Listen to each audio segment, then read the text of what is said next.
وقال الذين لا يرجون لقاءنا لولا أنزل علينا الملائكة أو نرى ربنا لقد استكبروا في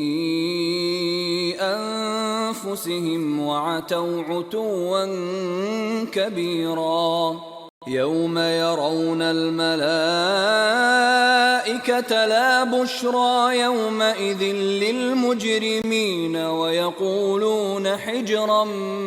محجورا. وقدمنا إلى ما عملوا من عمل فجعلناه هباء منثورا. أصحاب الجنة يومئذ خير مستقرا وأحسن مقيلا. ويوم تشقق السماء بالغمام ونزل الملائكة تنزيلا. الملك يومئذ الحق للرحمن وكان يوما على الكافرين عسيرا. ويوم يعض الظالم على يديه يقول يا ليتني اتخذت مع الرسول سبيلا. يا ويلتى ليتني لم أتخذ فلانا خليلا لقد أضلني عن الذكر بعد إذ جاءني وكان الشيطان للإنسان خذولا. وقال الرسول يا رب إن قوم اتخذوا هذا القرآن مهجورا. وكذلك جعلنا لكل نبي عدوا من المجرمين وكفى بربك هاديا ونصيرا. وقال الذين كفروا لولا نزل عليه القرآن جملة واحدة كذلك لنثبت به فؤادك ورتلناه ترتيلا. ولا يأتونك بمثل إلا جئناك بالحق وأحسن تفسيرا. الذين يحشرون على وجوههم إلى جهنم أولئك شر مكانا وأضل سبيلا. ولقد آتينا موسى الكتاب وجعلنا معه أخاه هارون وزيرا. فقلنا اذهبا إلى القوم الذين كذبوا بآياتنا فدمرناهم تدميرا. وقوم نوح لما كذبوا الرسل أغرقناهم وجعلناهم للناس آية وأعتدنا للظالمين عذابا أليما. وعادا وثمود وأصحاب الرس وقرونا بين ذلك كثيرا. وكلا ضربنا له الأمثال وكلا تبرنا تتبيرا. ولقد أتوا على القرية التي أمطرت مطر السوء أفلم يكونوا يرونها بل كانوا لا يرجون نشورا. وإذا رأوك إن يتخذونك إلا هزوا أهذا الذي بعث الله رسولا إن كاد ليضلنا عن آلهتنا لولا أن صبرنا عليها وسوف يعلمون حين يرون العذاب من أضل سبيلا أرأيت من اتخذ إلهه هواه أفأنت تكون عليه وكيلا أم تحسب أن أكثرهم يسمعون أو يعقلون إن هم إلا كالأنعام بل هم أضل سبيلا ألم تر إلى ربك كيف مد الظل ولو شاء لجعله ساكنا ثم جعلنا الشمس عليه دليلا ثم قبضناه إلينا قبضا يسيرا وهو الذي جعل لكم الليل لباسا والنوم سباتا وجعل النهار نشورا وهو الذي أرسل الرياح بشرا بين يدي رحمته وأنزلنا من السماء ماء طهورا لنحيي به بلدة ميتا ونسقيه مما خلقنا أنعاما وأناسيا كثيرا ولقد صرفناه بينهم ليذكروا فأبى أكثر الناس إلا كفورا ولو شئنا لبعثنا في كل قرية نذيرا فلا تطع الكافرين وجاهدهم به جهادا كبيرا وهو الذي مرج البحرين هذا عذب فرات وهذا ملح أجاج وجعل بينهما برزخا وحجرا محجورا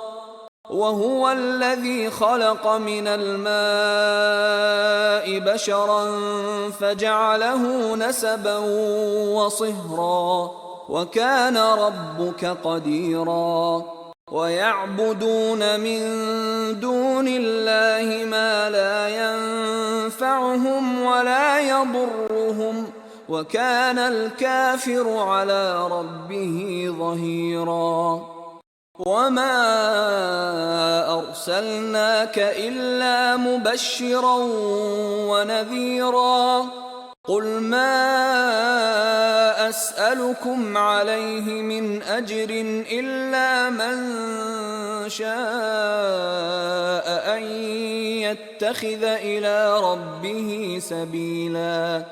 وتوكل على الحي الذي لا يموت وسبح بحمده وكفى به بذنوب عباده خبيرا الذي خلق السماوات والأرض وما بينهما في 6 أيام ثم استوى على العرش الرحمن فاسأل به خبيرا وإذا قيل لهم اسجدوا للرحمن قالوا وما الرحمن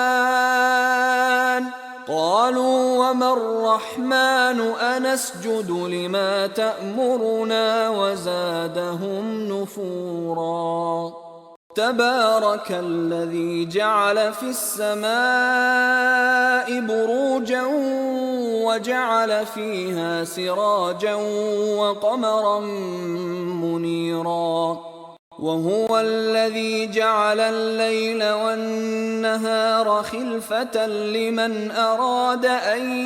يذكر أو أراد شكورا وعباد الرحمن الذين يمشون على الأرض هونا وإذا خاطبهم الجاهلون قالوا سلاما والذين يبيتون لربهم سجدا وقياما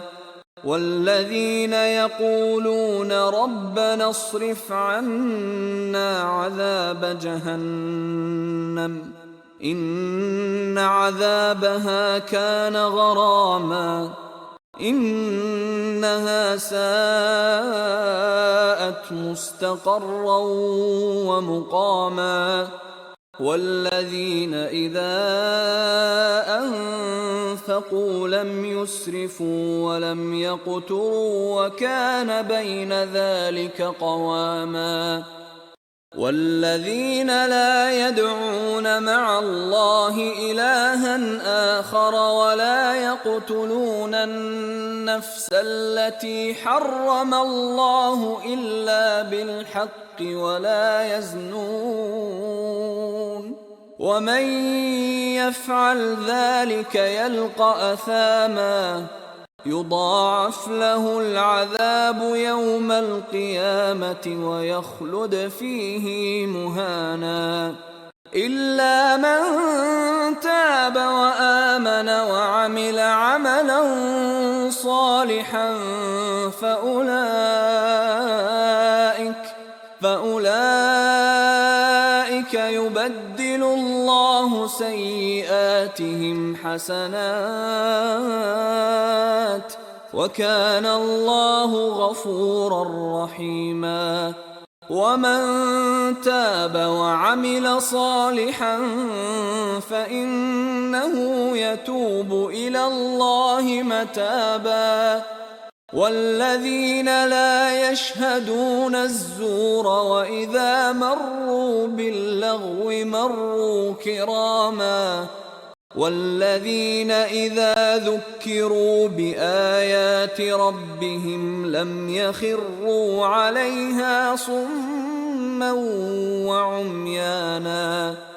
والذين يقولون ربنا هب لنا من أزواجنا وذرياتنا قرة أعين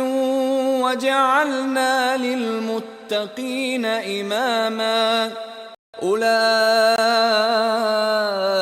يجزون الغرفة بما صبروا ويلقون فيها تحية وسلاما خالدين فيها حسنت مستقرا ومقاما قل ما يعبأ بكم ربي لولا دعاؤكم فقد كذبتم فسوف يكون لزاما بسم الله الرحمن الرحيم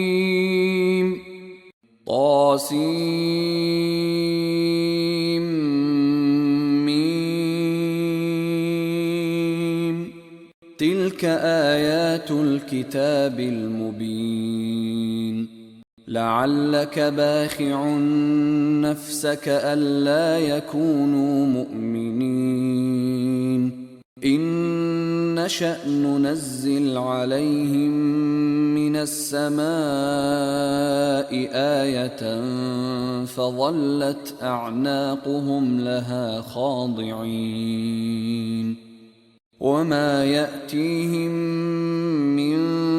ذكر من الرحمن محدث إلا كانوا عنه معرضين فقد كذبوا فسيأتيهم أنباء ما كانوا به يستهزئون أولم يروا إلى الأرض كم أنبتنا فيها من كل زوج كريم إن في ذلك لآية وما كان أكثرهم مؤمنين وإن ربك لهو العزيز الرحيم وإذ نادى ربك موسى أن ائت القوم الظالمين قوم فرعون ألا يتقون قال رب إني أخاف أن يكذبون ويضيق صدري ولا ينطلق لساني فأرسل إلى هارون ولهم علي ذنب فأخاف أن يقتلون قال كلا فاذهبا بآياتنا إنا معكم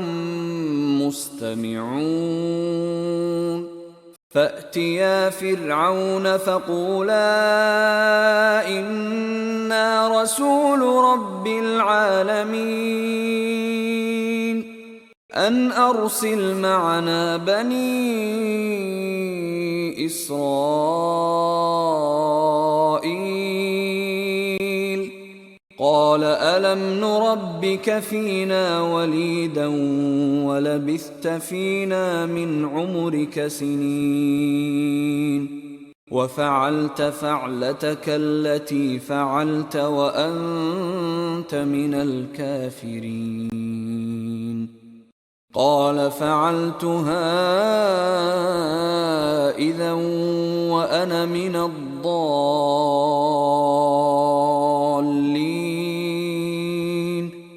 ففررت منكم لما خفتكم فوهب لي ربي حكما وجعلني من المرسلين وتلك نعمة تمنها علي أن عبدت بني إسرائيل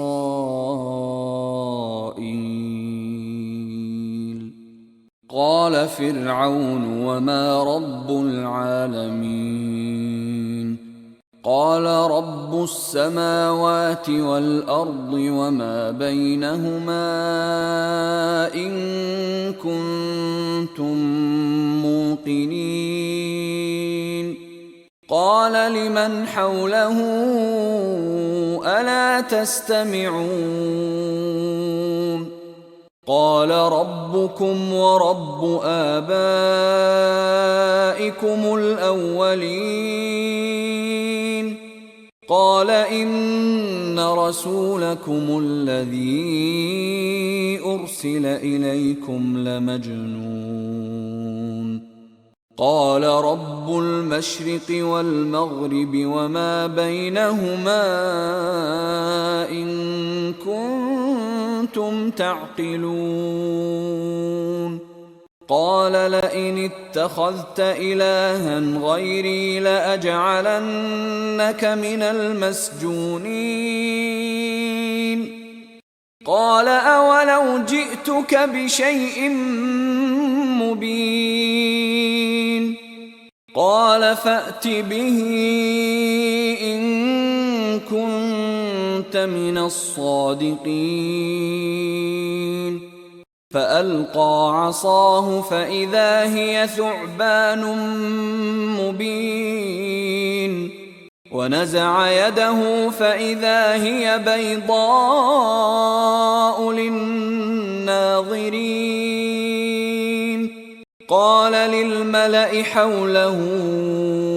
إن هذا لساحر عليم يريد أن يخرجكم من أرضكم بسحره فماذا تأمرون قالوا أرجه وأخاه وابعث في المدائن حاشرين يأتوك بكل سحار عليم فجمع السحرة لميقات يوم معلوم وقيل للناس هل أنتم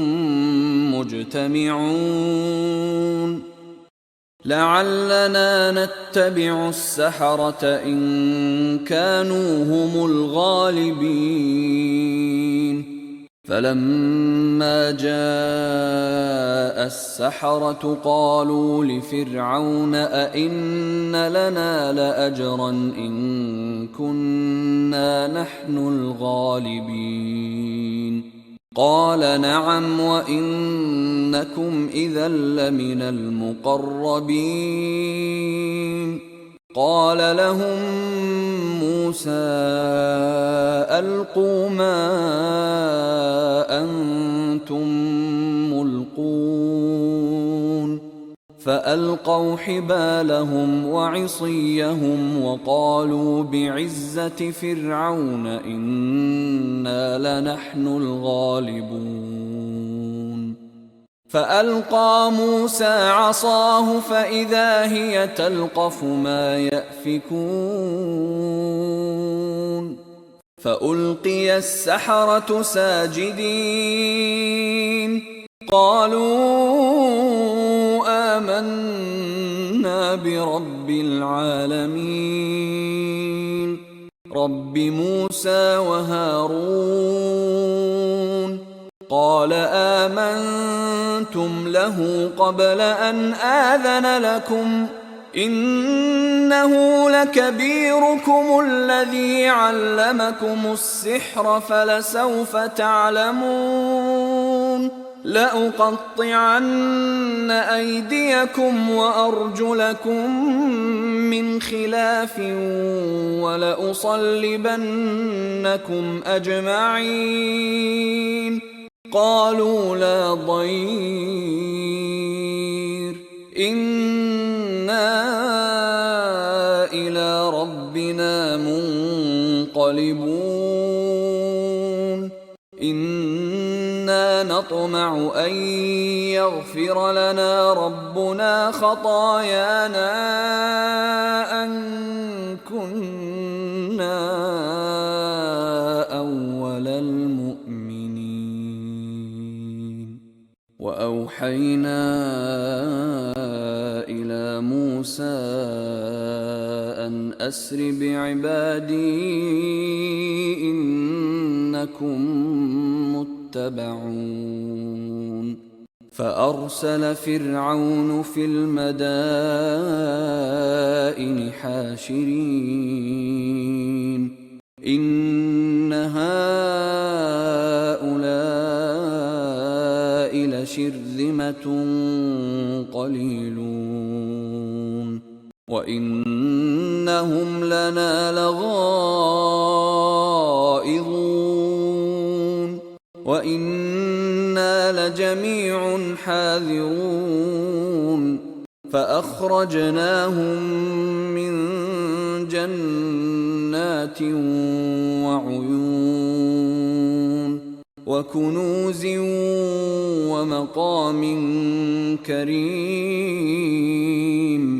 كذلك وأورثناها بني إسرائيل فأتبعوهم مشرقين فلما تراءى الجمعان قال أصحاب موسى إنا لمدركون قال كلا إن معي ربي سيهدين فأوحينا إلى موسى أن اضرب بعصاك البحر فانفلق فكان كل فرق كالطود العظيم وأزلفنا ثم الآخرين وأنجينا موسى ومن معه أجمعين ثم أغرقنا الآخرين إن إن في ذلك لآية وما كان أكثرهم مؤمنين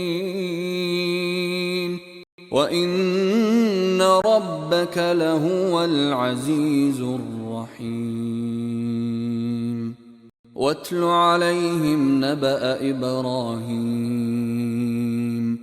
إذ قال لأبيه وقومه ما تعبدون قالوا نعبد أصناما فنظل لها عاكفين قال هل يسمعونكم إذ تدعون أو ينفعونكم أو يضرون قالوا بل وجدنا آباءنا كذلك يفعلون قال أفرأيتم ما كنتم تعبدون أنتم وآباؤكم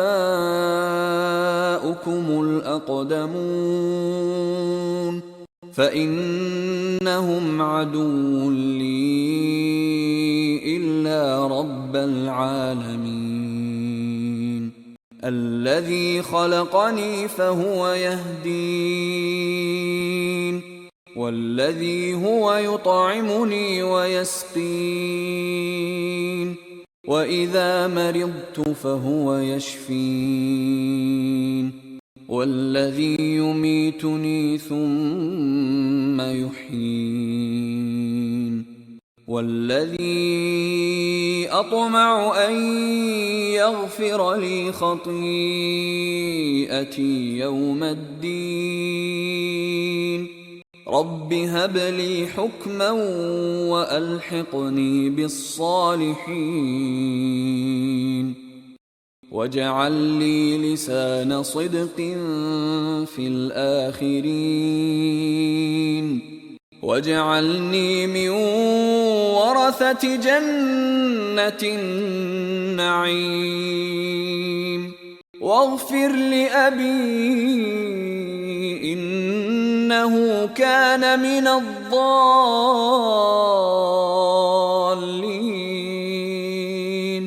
ولا تخزني يوم يبعثون يوم لا ينفع مال ولا بنون إلا من أتى الله بقلب سليم وأزلفت الجنة للمتقين وبرزت الجحيم للغاوين وقيل لهم أين ما كنتم تعبدون من دون الله هل ينصرونكم أو ينتصرون فكبكبوا فيها هم والغاوون وجنود إبليس أجمعون قالوا وهم فيها يختصمون تالله إن كنا لفي ضلال مبين إذ نسويكم برب العالمين وما أضلنا إلا المجرمون فما لنا من شافعين ولا صديق حميم فلو أن لنا كرة فنكون من المؤمنين إن في ذلك لآية وما كان أكثرهم مؤمنين وإن ربك لهو العزيز الرحيم كذبت قوم نوح المرسلين إذ قال لهم أخوهم نوح ألا تتقون إني لكم رسول أمين فاتقوا الله وأطيعون وما أسألكم عليه من أجر إن أجري إلا على رب العالمين فاتقوا الله وأطيعون قالوا أنؤمن لك واتبعك الأرذلون قال وما علمي بما كانوا يعملون إن حسابهم إلا على ربي لو تشعرون وما أنا بطارد المؤمنين إن أنا إلا نذير مبين قالوا لئن لم تنته يا نوح لتكونن من المرجومين قال رب إن قومي كذبون فافتح بيني وبينهم فتحا ونجني ومن معي من المؤمنين فأنجيناه ومن معه في الفلك المشحون ثم أغرقنا بعد الباقين إن في ذلك لآية وما كان أكثرهم مؤمنين وإن ربك لهو العزيز الرحيم كذبت عاد المرسلين إذ قال لهم أخوهم هود ألا تتقون إني لكم رسول أمين فاتقوا الله وأطيعون وما أسألكم عليه من أجر إن أجري إلا على رب العالمين أتبنون بكل ريع آية تعبثون وتتخذون مصانع لعلكم تخلدون وإذا بطشتم بطشتم جبارين فاتقوا الله وأطيعون واتقوا الذي أمدكم بما تعلمون أمدكم بأنعام وبنين وجنات وعيون إني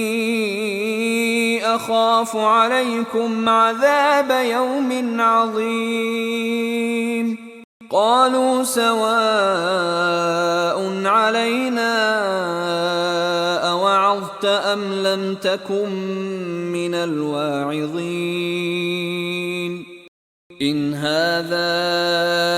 إلا خلق الأولين وما نحن بمعذبين فكذبوه فأهلكناهم إن في ذلك لآية وما كان أكثرهم مؤمنين وإن ربك لهو العزيز الرحيم كذبت ثمود المرسلين إذ قال لهم أخوهم صالح ألا تتقون إني لكم رسول أمين فاتقوا الله وأطيعون وما أسألكم عليه من أجر إن أجري إلا على رب العالمين. أتتركون فيما هاهنا آمنين في جنات وعيون وزروع ونخل طلعها هضيم وتنحتون من الجبال بيوتا فارهين فاتقوا الله وأطيعون ولا تطيعوا أمر المسرفين الذين يفسدون في الأرض ولا يصلحون. قالوا إنما أنت من المسحرين ما أنت إلا بشر مثلنا فأت بآية إن كنت من الصادقين. قال هذه ناقة لها شرب ولكم شرب يوم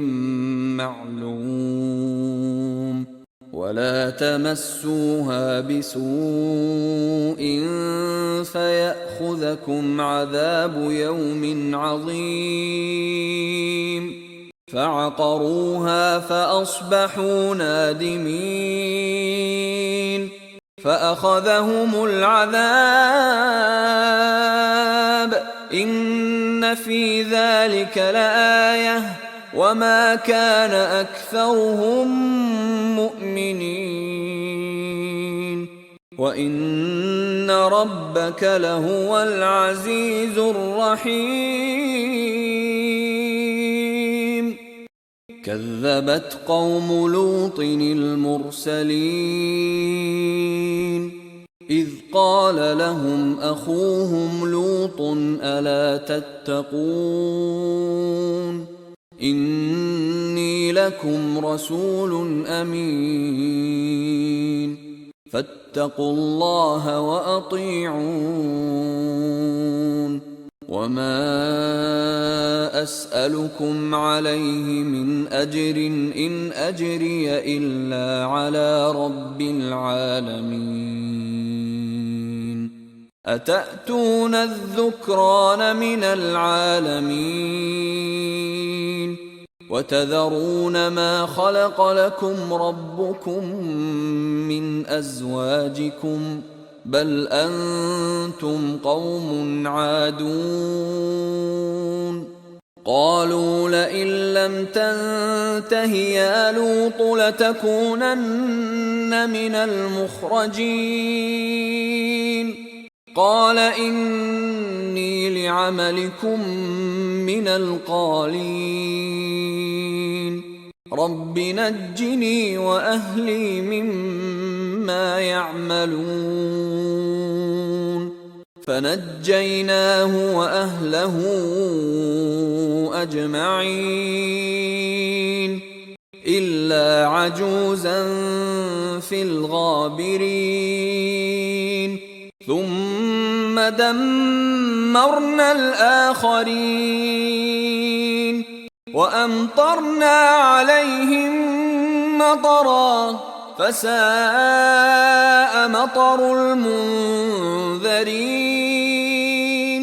إن في ذلك لآية وما كان أكثرهم مؤمنين وإن ربك لهو العزيز الرحيم. كذب أصحاب الأيكة المرسلين إذ قال لهم شعيب ألا تتقون إني لكم رسول أمين فاتقوا الله وأطيعون وما أسألكم عليه من أجر إن أجري إلا على رب العالمين.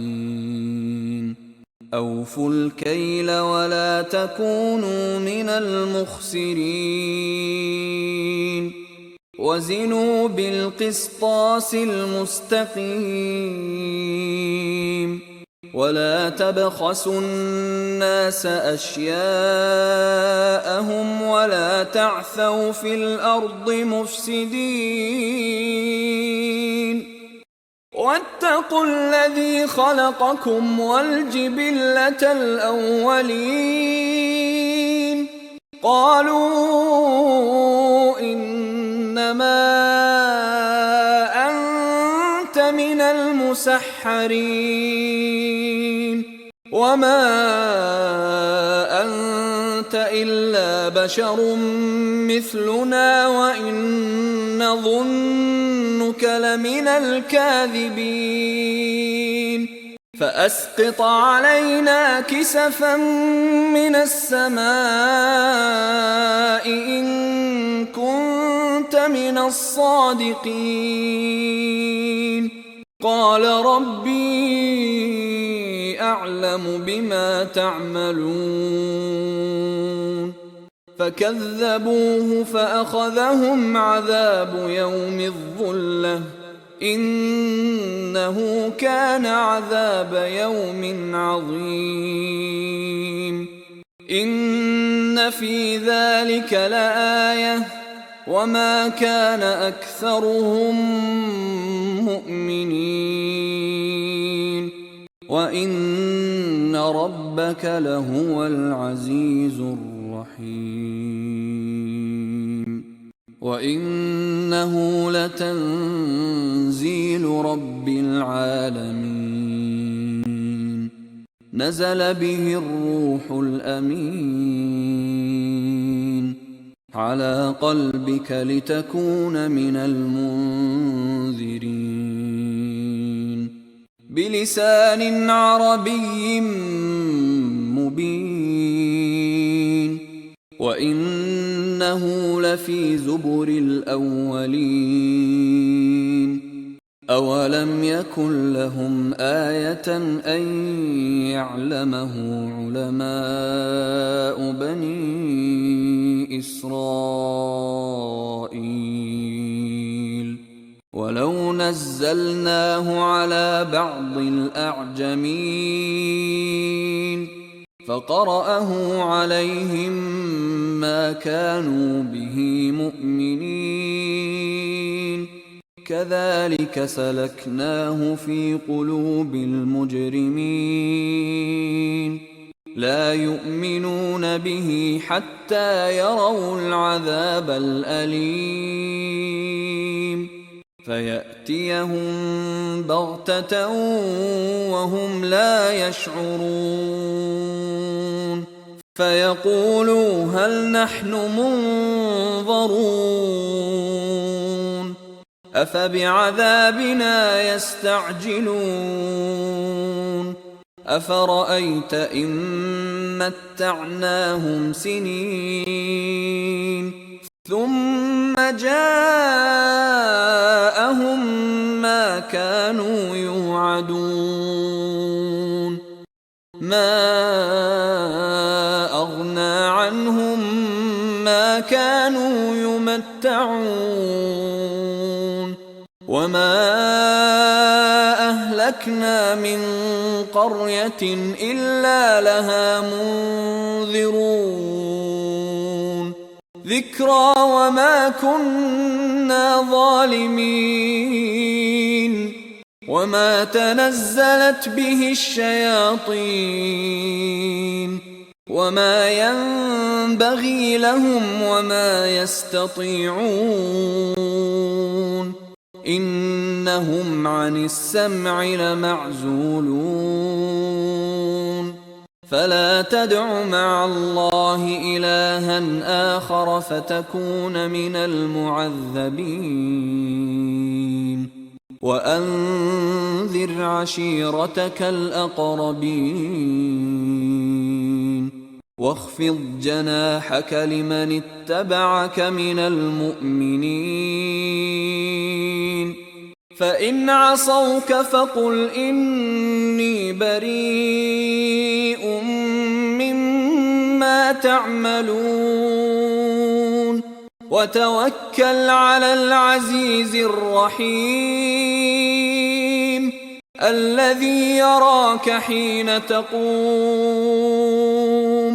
وتقلبك في الساجدين إنه هو السميع العليم هل أنبئكم على من تنزل الشياطين تنزل على كل أفاك أثيم يلقون السمع وأكثرهم كاذبون والشعراء يتبعهم الغاوون ألم تر أنهم في كل واد يهيمون وأنهم يقولون ما لا يفعلون إلا الذين آمنوا وعملوا الصالحات وذكروا الله كثيرا وانتصروا من بعد ما ظلموا وسيعلم الذين ظلموا أي منقلب ينقلبون بسم الله الرحمن الرحيم طاسين تلك آيات القرآن وكتاب مبين هدى وبشرى للمؤمنين الذين يقيمون الصلاة ويؤتون الزكاة وهم بالآخرة هم يوقنون إن الذين لا يؤمنون بالآخرة زينا لهم أعمالهم فهم يعمهون أولئك الذين لهم سوء العذاب وهم في الآخرة هم الأخسرون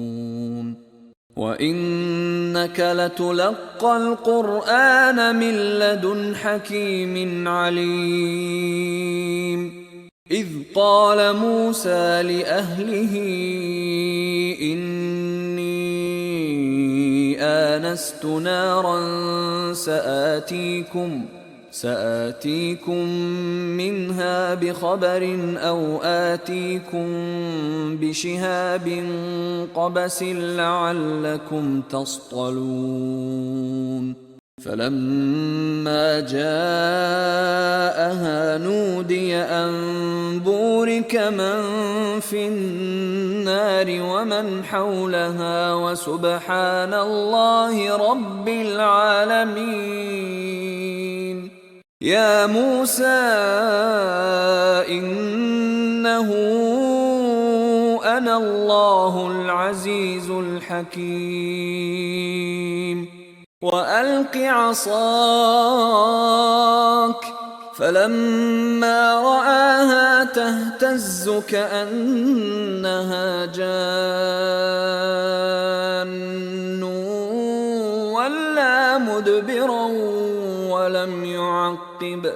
يا موسى لا تخف إني لا يخاف لدي المرسلون إلا من ظلم ثم بدل حسنا بعد سوء فإني غفور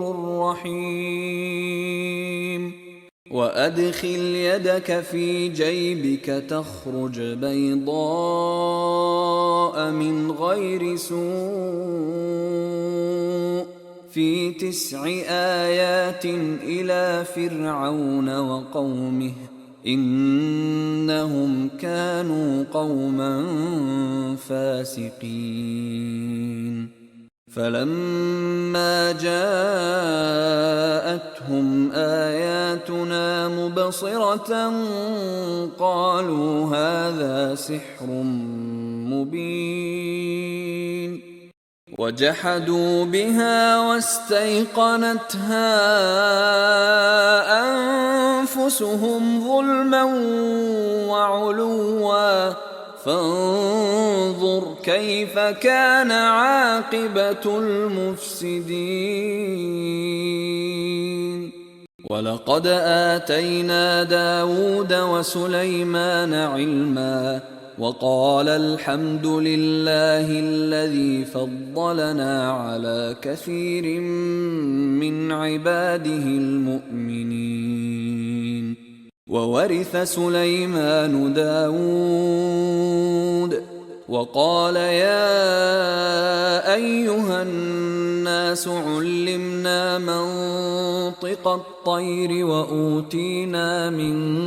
كل شيء إن هذا لهو الفضل المبين وحشر لسليمان جنوده من الجن والإنس والطير فهم يوزعون حتى إذا أتوا على واد النمل قالت نملة يا أيها النمل ادخلوا مساكنكم لا يحطمنكم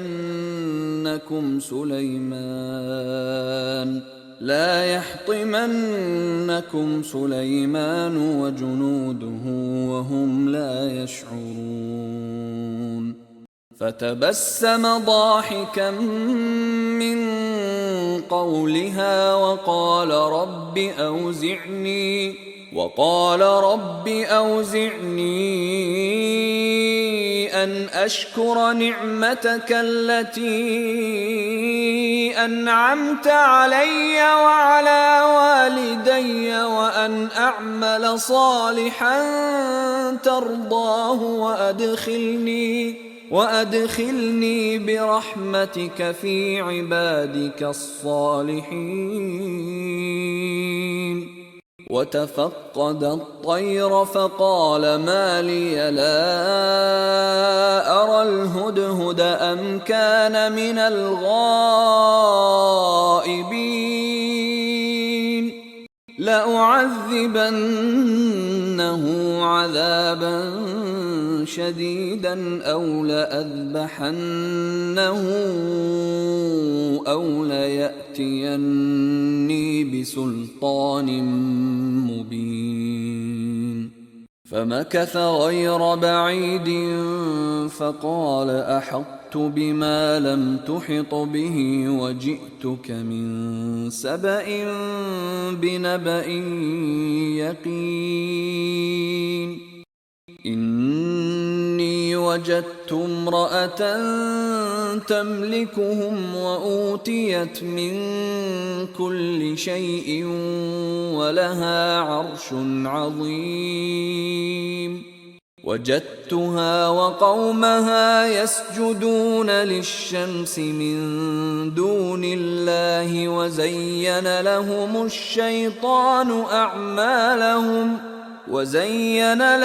الشيطان أعمالهم فصدهم عن السبيل فهم لا يهتدون ألا يسجدوا لله الذي يخرج الخبأ في السماوات والأرض ويعلم ما تخفون وما تعلنون الله لا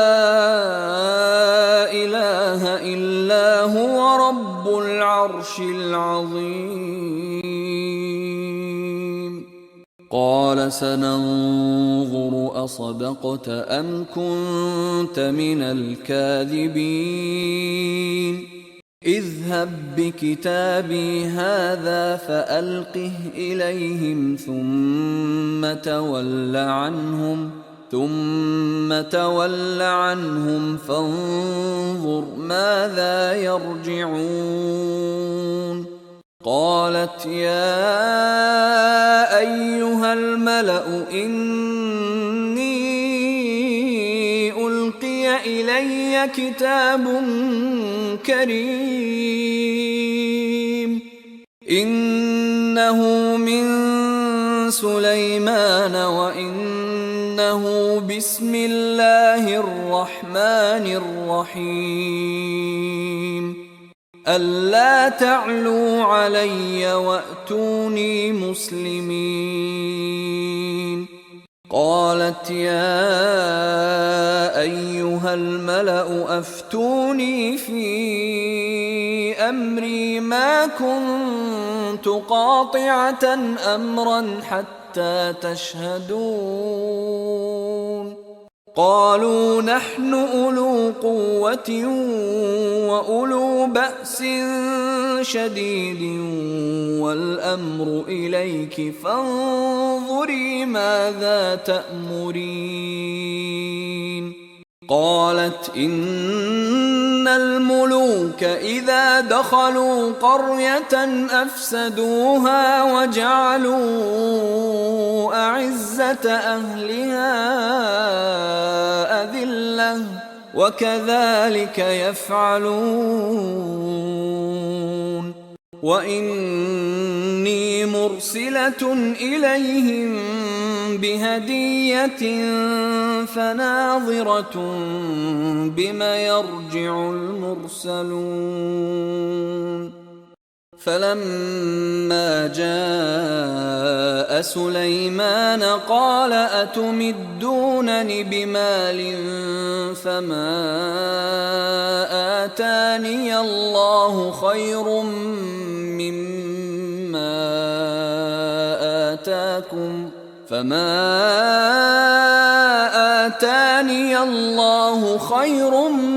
مما آتاكم بل أنتم بهديتكم تفرحون. ارجع إليهم فلنأتينهم بجنود لا قبل لهم بها ولنخرجنهم منها أذلة وهم صاغرون. قال يا أيها الملأ أيكم يأتيني بعرشها قبل أن يأتوني مسلمين. قال عفريت من الجن أنا آتيك به قبل أن تقوم من مقامك وإني عليه لقوي أمين. قال الذي عنده علم من الكتاب أنا آتيك به قبل أن يرتد إليك طرفك فلما رآه مستقرا عنده قال هذا من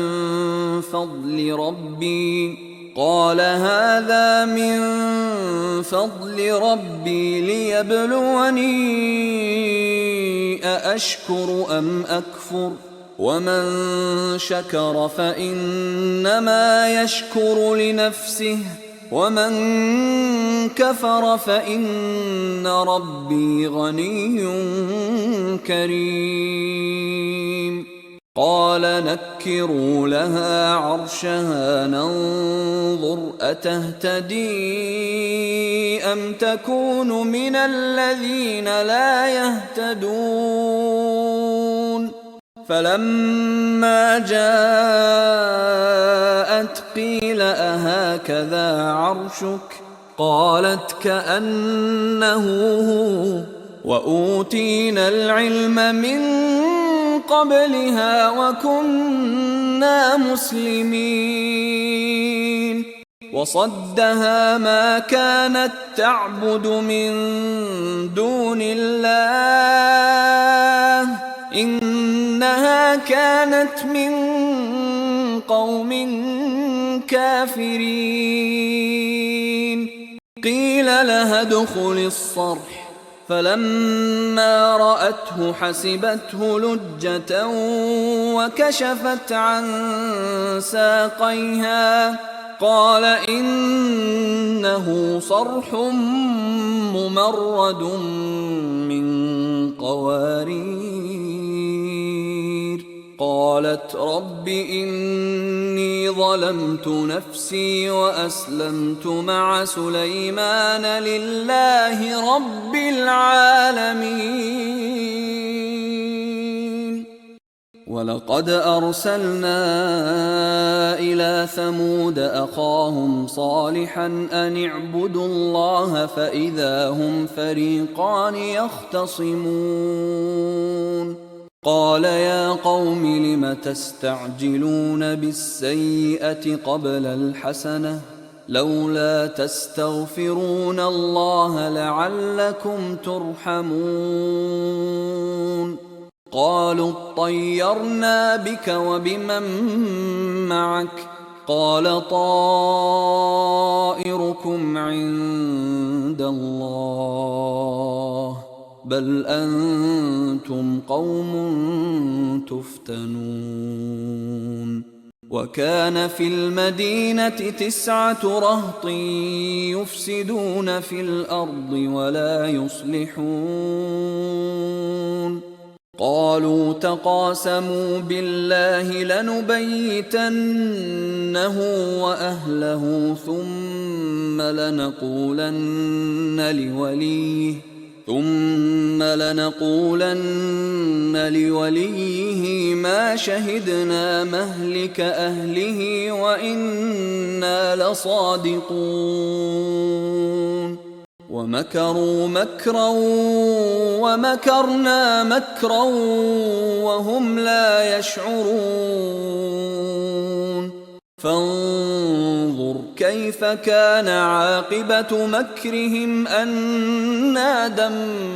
دمرناهم وقومهم أجمعين فتلك بيوتهم خاوية